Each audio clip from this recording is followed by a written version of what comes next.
So, hi guys, Tim and Toby here, back in the fourth episode of How Germany Lost the War.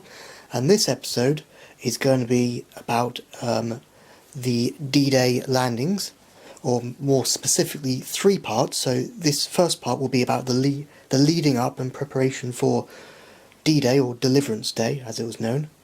D-Day is just the shortened version. The next part will be looking at part two, which is the landing itself. Then part three will be the breakout into the bocage and the fillets as well.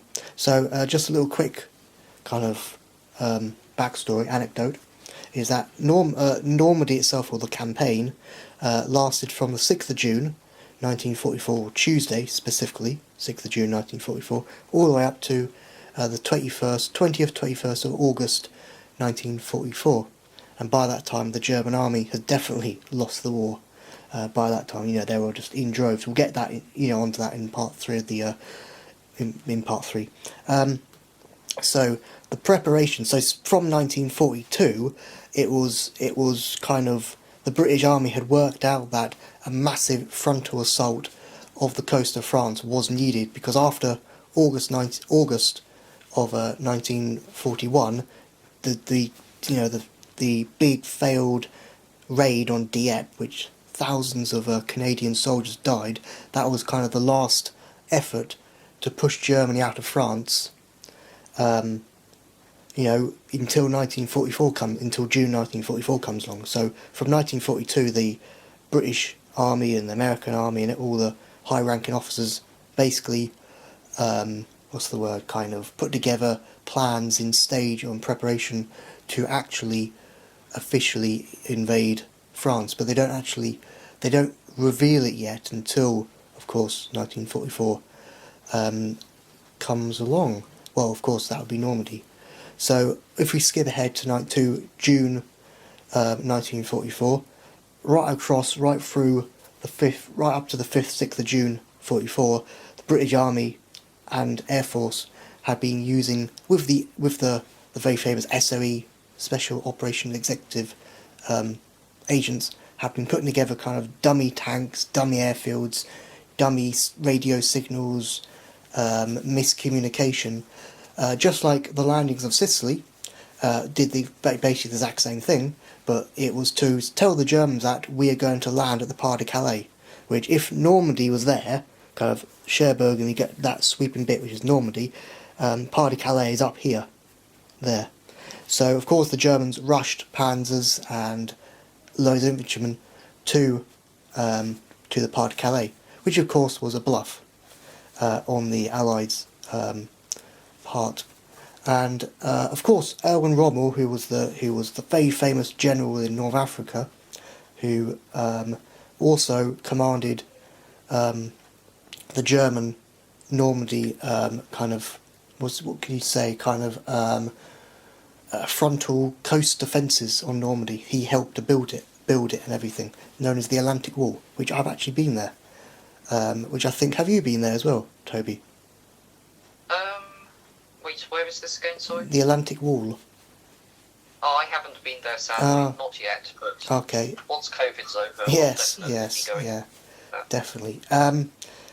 So from 1942, the Allies, America and Britain, and Canada as well, was basically planning on this massive frontal invasion of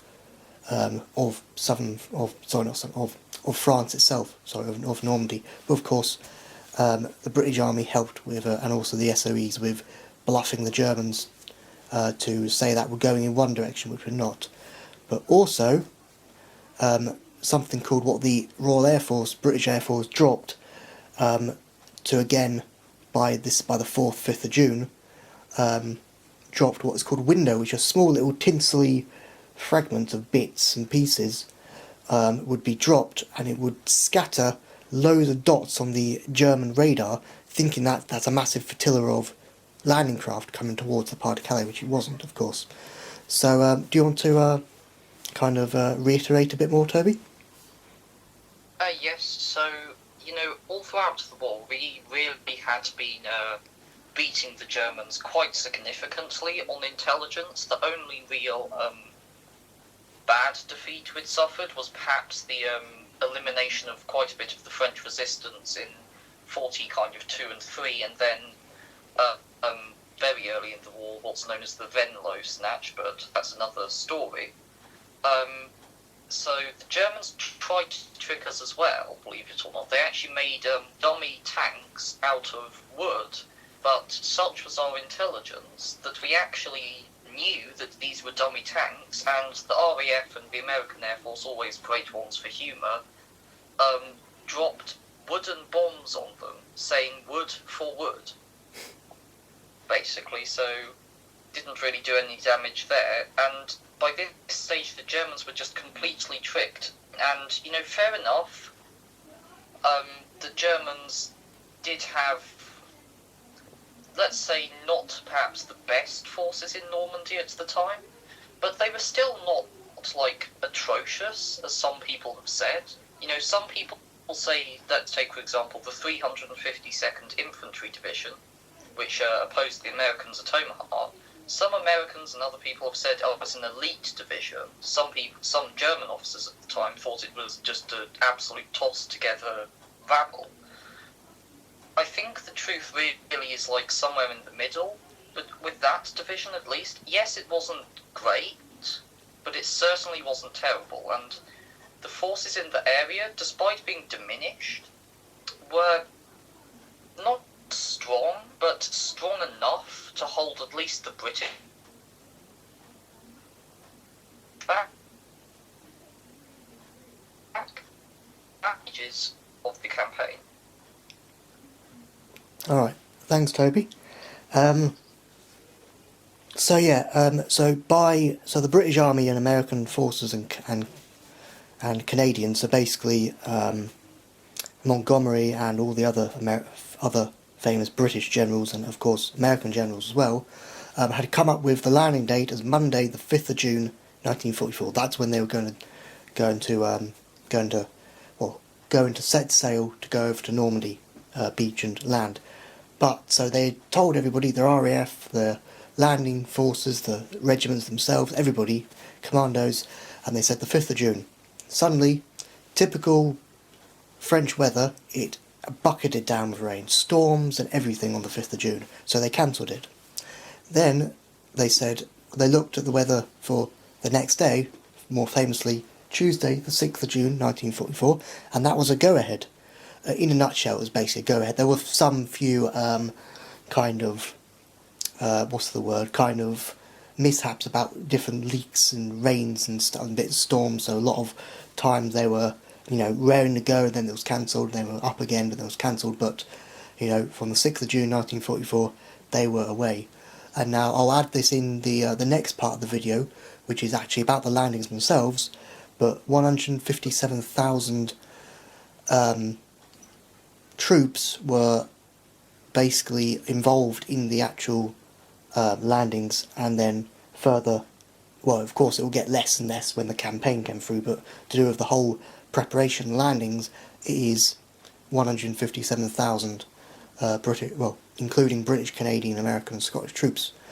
And then of course again I'll say this in the next part about the landings, at 5:15, literally about an hour and 15 minutes before the Americans land first at Omaha Beach, the naval support firing guns, big, I believe 9-inch guns, basically supported the Americans as the little landing crafts were going over, and wanted to soften the Germans up a little bit. But of course, as we'll describe in the next part, this wasn't the case, as we know about Omaha Beach. So, would you want to say anything, Toby, before we wrap the video? Yes. Yes, so the other thing very early on in the actual invasion itself was the Paras landed, very famously. So, at Pegasus Bridge, I don't really think we need to do too much on that, since pretty much everybody knows what happened there. British landed in gliders, took the bridge, took two bridges actually. What people don't know so much about is actually that there was a simultaneous landing, and I'm not talking about Americans here, of British to knock out a very large German gun battery, which they thought would be of a great threat to the invasion, and they did this, but at terrible, terrible cost. I mean, they actually got forced out of the gun battery eventually. The fighting there was really quite brutal, hand-to-hand combat. In fact, the British at one stage, not knowing the minefield was fake, we ordered German prisoners to go through the minefield in front of them to kind of clear the way, but obviously there weren't mines there, so they weren't really killed. You know, I've heard German accounts where inside the bunker they actually had to put their gas masks on because the dust just became so much from explosions that they could no longer breathe properly. They had to really fight into these batteries, and then they got forced out, as I say, by the accompanying German infantry. But they succeeded. They destroyed most of the guns, one of which could be brought back to some kind of service, and the others were just completely unserviceable by the time, they'd have to go back to the factory, and by that stage, well, that's impossible. That's not going to happen because the Allies are here, and they were just cut off, and these very, very expensive German structures could not do a single thing about paratroopers sitting behind them in the dark. Right, yeah, thanks Toby. Just before we end part 1 of the video here, on the book here is a member of the 1st/6th Airborne Division of what you would see on the night before the 6th of June 1944. 1940 pattern battle dress, Mark II sailor helmet, Mark I helmet, 37 pattern webbing, that's your lot. Airborne Division insignia, Airborne title. Of course, it wouldn't have had that, it would have Oxfordshire, Buckinghamshire, light infantry up there. And so, thanks for watching guys, that's end of part 1, the kind of the build-up, preparation for the landings, and some little bit of background to the landing as well. The next part will be about, part 2 will be about the landings on Normandy themselves. So, thanks for watching guys, have a good one, and see ya, bye.